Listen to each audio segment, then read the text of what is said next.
Good morning. It's great to be here this morning. It's good to see all of you. I am so excited. This is February, Black History Month. And we didn't do a lot of things for Black History Month this year, but as Duke announced earlier, we always have this annual gospel music concert.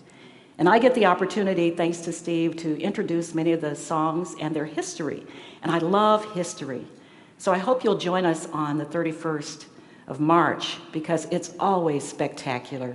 We have some of the greatest musicians in the world at Unity Temple, and we'll have some guest musicians who are world-renowned as well. So I wanted to start off with just 30 reasons why we do celebrate Black History Month.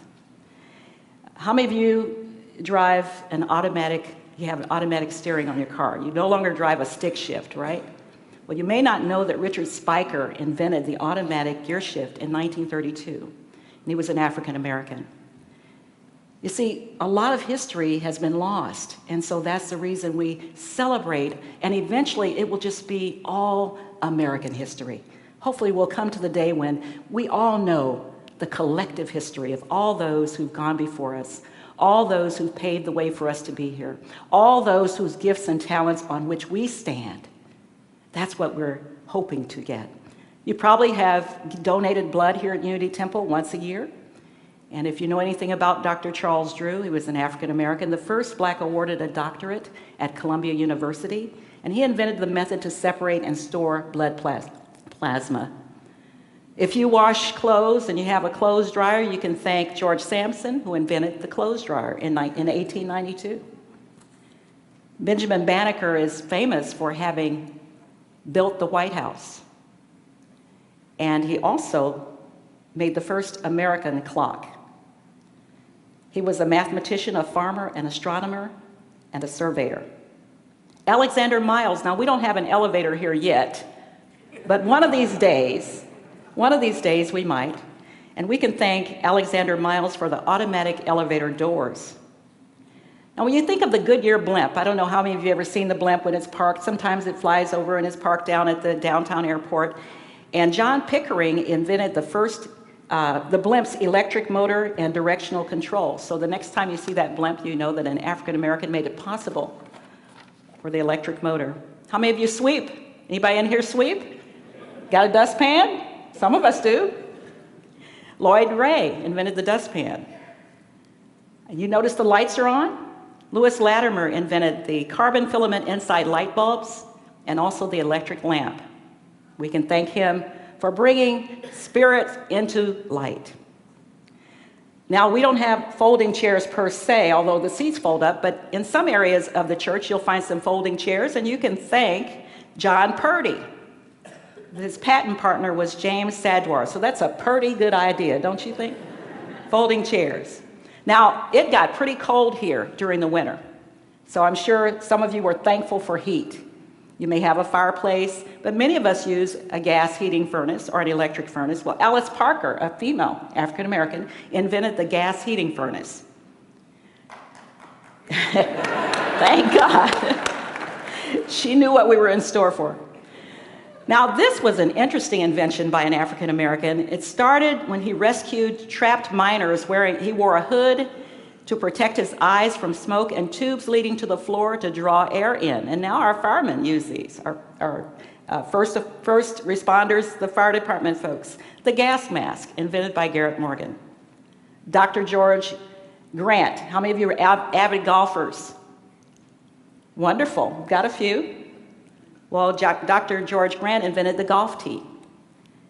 Now, I have a new system at home called a Ring. How many of you have a Ring or a Nest or something like that, where you can see people come into your door and you can talk to them and they go crazy, right? They're like, oh, so who's that? So you ring the bell and my phone will actually make a noise and say there's a motion at the front door. It could be a school bus going by, or it could be somebody on the front porch. Well, the home security system was invented by an African American by the name of Marie Van Brittan Brown. Interesting facts that most of us know very little about. Well, I just shared that with you because sometimes people ask, why do we have Black History Month? I grew up in all Black schools in Kansas City, Kansas, from elementary to high school. and I didn't even know a lot about my own history. And so it's important that we learn our history. If you don't know your history, as someone said, you're doomed to repeat it, and some of it wasn't pretty. So truth is stranger than fiction.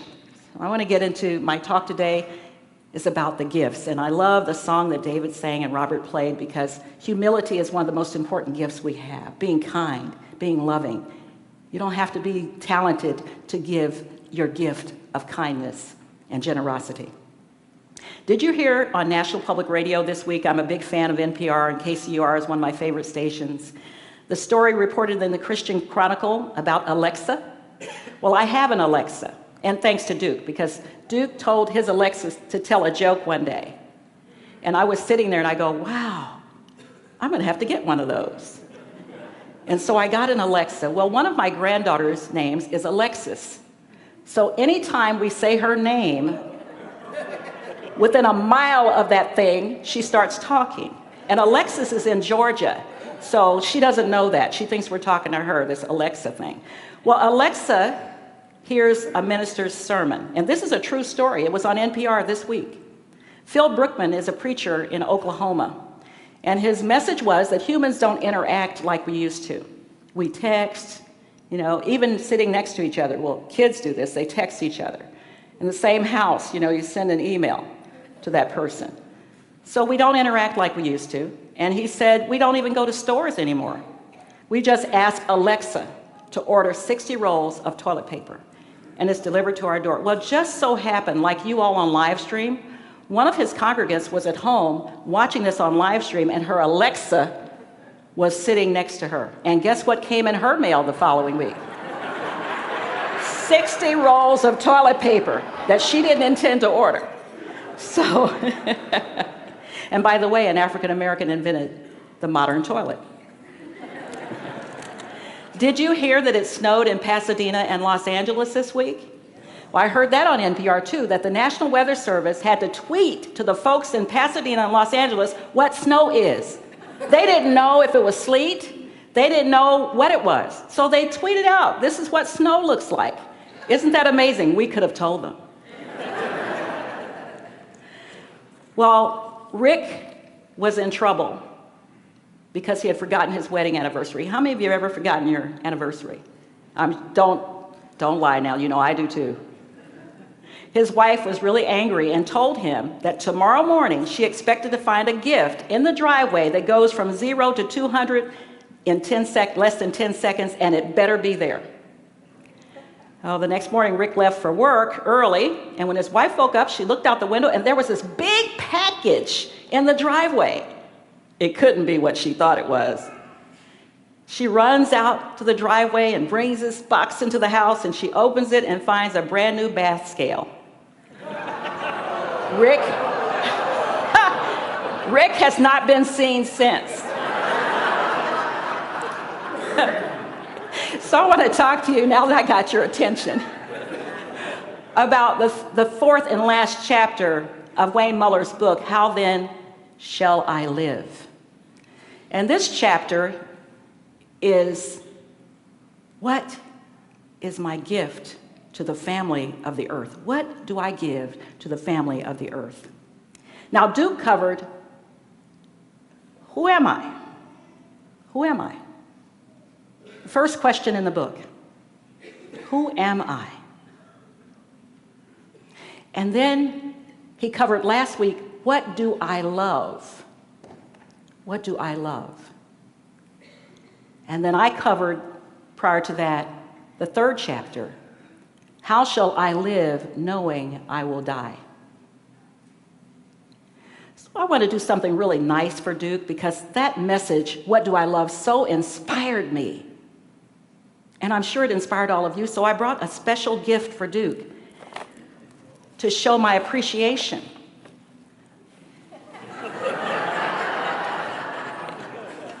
For that powerful lesson on what do I love. So please open your gift. And it may be a gift you want to re-gift to someone that you love. Yeah, I will. You need to show it. Show them the gift. Show them the gift. I Rutabaga.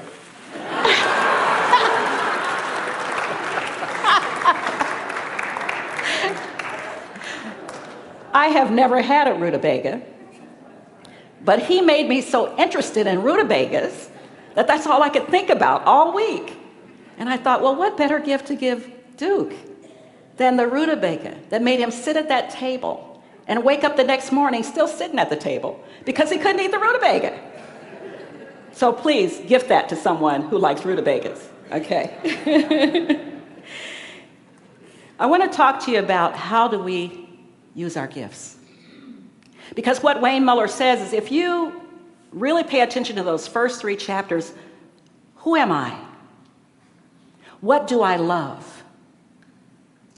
How shall I live knowing I will die? Then you'll know what your spiritual gifts are and you'll know how to use them. So I want to call your attention to Luke, the 6th chapter, the 35th verse, where Jesus instructs his disciples to love your enemies, do good to them, and lend to them without expecting to get anything in return. Now, a real gift, a gift of kindness, a gift of joy, a gift of generosity, that comes from the heart. You don't expect anything in return. And that's what Jesus is saying here. And then in Luke 6:38, he goes on to say, give and it will be given back to you. A good measure, pressed down, shaken over, running over into your lap. For with the measure you use, it will be measured back to you. Now, when we think about our gifts, I think about being a federal employee for many years, 4 decades. And we had this thing called use or lose leave. And once you had been in the government a while, you got a full 8 hours of leave, of annual leave, every payday. So twice a month, you got 16 hours a month. So by the end of the year, you had 240 hours from that year, but you could only carry over 240 each year, not a cumulative. So if you didn't use all of your leave, you had to lose it. Now, it went into some kind of black hole in the government. I never understood where it went, but you didn't get it. So it was use or lose. Jesus tells a story of use or lose in the parable of the talents. And in this parable, which you'll find in Matthew, the 25th chapter, the 14th through the 30th verses, he has a wealthy man going on a long journey, and he leaves his riches to these 3 people who he trusted. He said to one, he's going to give 10 talents. To another, he gives 5 talents, and to another, he gives 2 talents. He wanted them to put it away for safekeeping. When he returned from his journey to collect his money, he discovered that the ones he had given the most talents to had gotten a huge return. They had invested the talents. They had invested the money. Talents at that time were considered a value like currency, weighted like gold. But the one did not invest, but kept what he was given, the 2 talents, for safekeeping. And as the story is told, the one who did not invest and didn't have a return on the investment, just the amount that was originally given, was chastised for not being a good steward of those resources. Now, some interpret that story as very negative about the one who just held on to what they had and didn't take the risk of investing, and made heroes of the 2 who invested it and made a huge return on the investment. But there's another way to look at that story. First of all, whatever you don't use, you lose. So while talents in biblical times meant money, had monetary value, talent to us means our gifts. So the way I look at the story is, some of us are risk averse. And so we might hold on to something for fear of losing. So maybe the one who only had the 2 talents thought the best way to be a good steward of the resources is just hold on to them. And he returned to this master what he had been given. While the other 2 felt the best way was to risk something. Maybe they went to Ameristar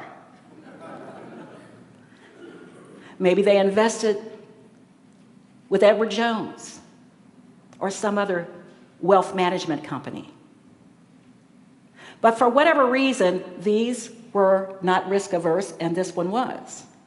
Does that make either one of them better than the other? No. But the truth of the story that relates to us, and Charles Fillmore, co-founder of Unity, said Unity is a classroom and the Bible is a textbook. Remember, a textbook, not the only textbook. And so we're using the Bible as a textbook in this lesson. And the lesson here is whatever talent you have, whatever you've been given for the purpose of using it. If you don't use it, you risk losing it. And when you use your talent, it gets better and better. When I first joined the choir many years ago before Steve, and I'm sure he's glad of that, my voice was a lot more scratchy than maybe it is today. I still have some ways to go, but I started using it, and it got better. Whatever you don't use, you lose.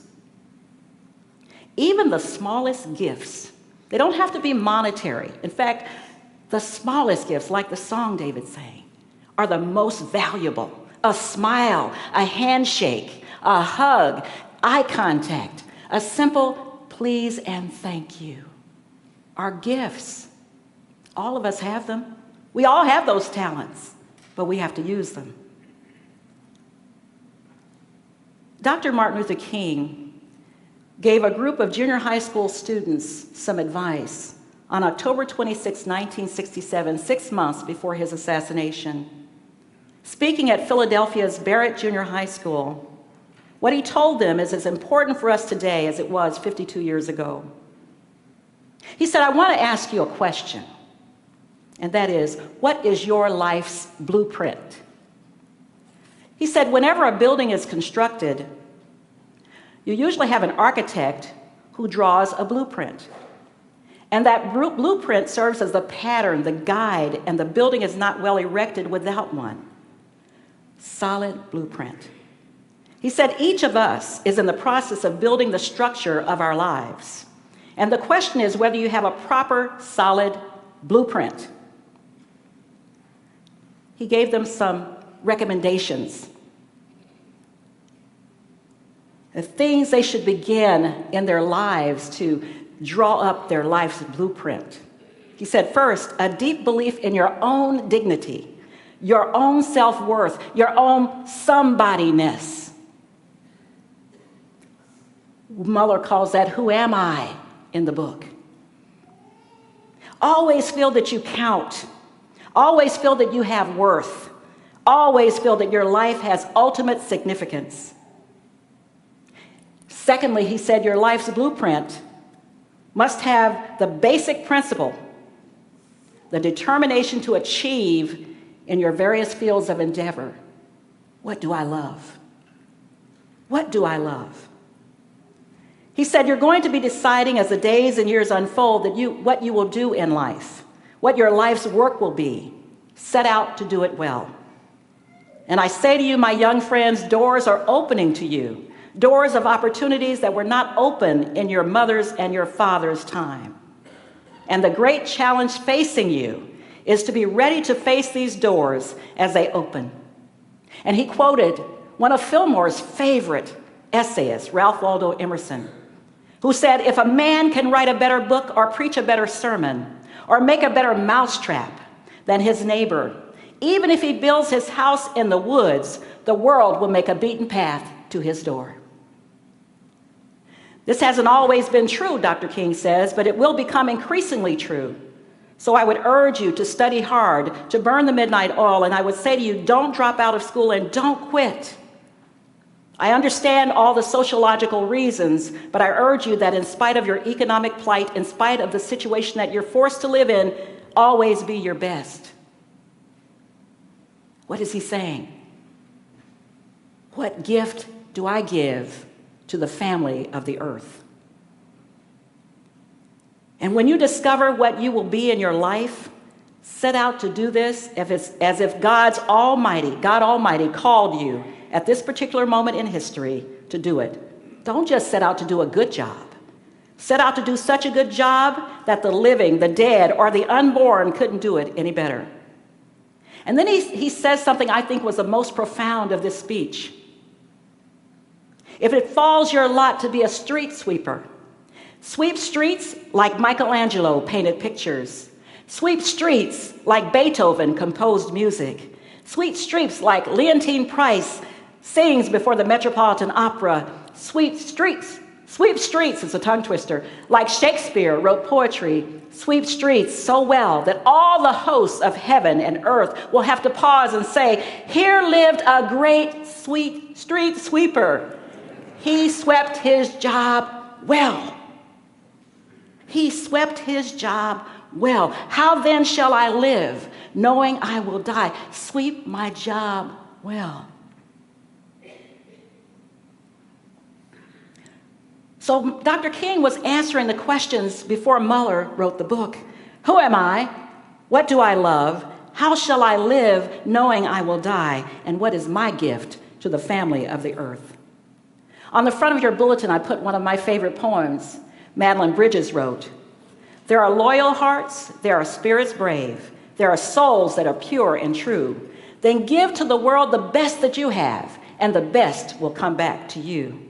Give love, and love to your heart will flow, and strength in your utmost need. Have faith, and a score of hearts will show their faith in your word and deed. So my question to you, what is your gift to the family of the earth? The answer, you are. You are the gift that keeps on giving. So I'm going to give you a challenge.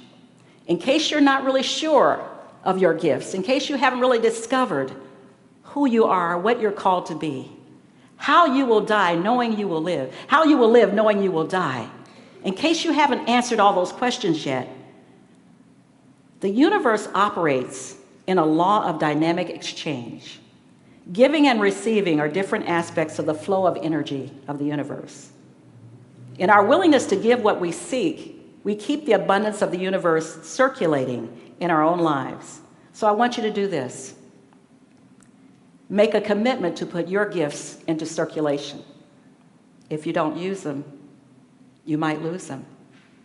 Remember that as you give, you receive. So be as cheerful a receiver as Scripture tells us to be a cheerful giver. But sometimes in our humility, we try to avoid taking when someone is trying to give. And what we need to remember is when we do that, we block their channels. We block their channels for good. Wherever you go and whoever you encounter, I want you to bring them a gift.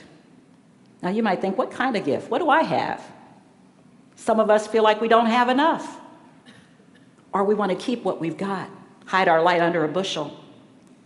But I'm telling you, you have plenty to give. It can be as simple as a compliment, a flower, a prayer, a kind word, a smile. I want you to affirm, today I give something to everyone I come in contact with. Can I get you to say that? Today I give something to everyone I come in contact with. You've got some gifts. You need to use them. And today I will gratefully receive all the gifts that life has to offer me. Together. And today I will gratefully receive all the gifts that life has to offer me. Be open. You'd be surprised what gifts are coming your way. Who am I? Who am I? Beneath the stories, the joys, the sorrows of our past, we have within us an essential nature that is whole and unbroken. What do I love? By what do we navigate our journey on this earth? What we love will shape our days and provide the texture for our inner and our outer lives. We need to be about planting the garden of what we love into our lives. How shall I live knowing I will die? Every moment, this one right now, is a precious gift. And whether you know it or not, you're giving and receiving just with your breath, the breath of life. As you inhale that breath of life, you exhale life that plants and flowers and nature needs to survive. 2 weeks ago, I asked you to write down, I could die today. And if that's true, if this was your last day, your last song, what would you like it to be? How do you want your story to be told? The final chapter, what is my gift to the family of the earth, is actually answered by the other three. If you can answer those three questions, you know who you are, you know what you're here to be, and you know what you're going to do with your life, knowing you will die. Let's take those thoughts as we move into the silence.